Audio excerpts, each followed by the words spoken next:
দক্ষিণ দমদমে শিক্ষামন্ত্রীর উদ্যোগে পুকুর ভরাট রুখল পুরসভা। ২ নম্বর ওয়ার্ডে লক্ষ্মীনারায়ণ রোডে চলছিল পুকুর ভরাট করে নির্মাণের কাজ। অভিযোগের প্রেক্ষিতে সেই পুকুর ভরাট রুখলেন মন্ত্রী। শুক্রবার প্রজাতন্ত্র দিবসের দিন সকালবেলায় পুরসভার পক্ষ থেকে জেসিবি নিয়ে পুকুরের মধ্যে পড়া মাটি তুলে দেওয়া হয়।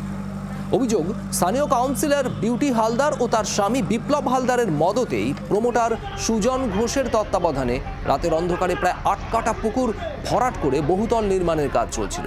আরও অভিযোগ, প্রায় ৬৫ লক্ষ টাকার বিনিময়ে কাউন্সিলরের স্বামী প্রত্যক্ষভাবে পুকুর ভরাটে মদত দিয়েছিল।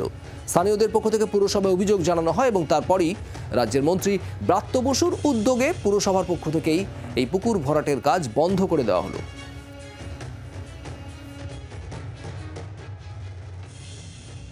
আমরা দিদির প্রকল্প জল ভরো প্রকল্পের প্রচারক।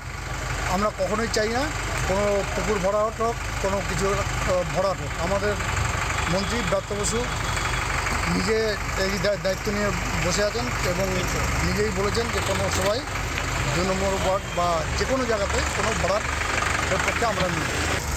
মেলাইন করতে গেলে যে কোনো অভিযোগ কারোর বিরুদ্ধে একটা করা যায়।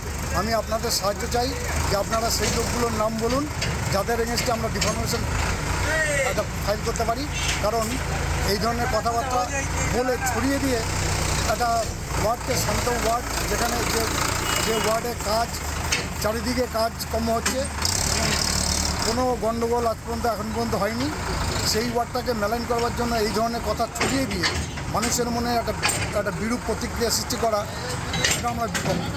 আপনাদের সাহায্য চাই এবং আপনারাও সত্য যেটা আছে সেটা উদ্ঘাটন করুন এবং এতে সব পক্ষেরই ভালো হবে।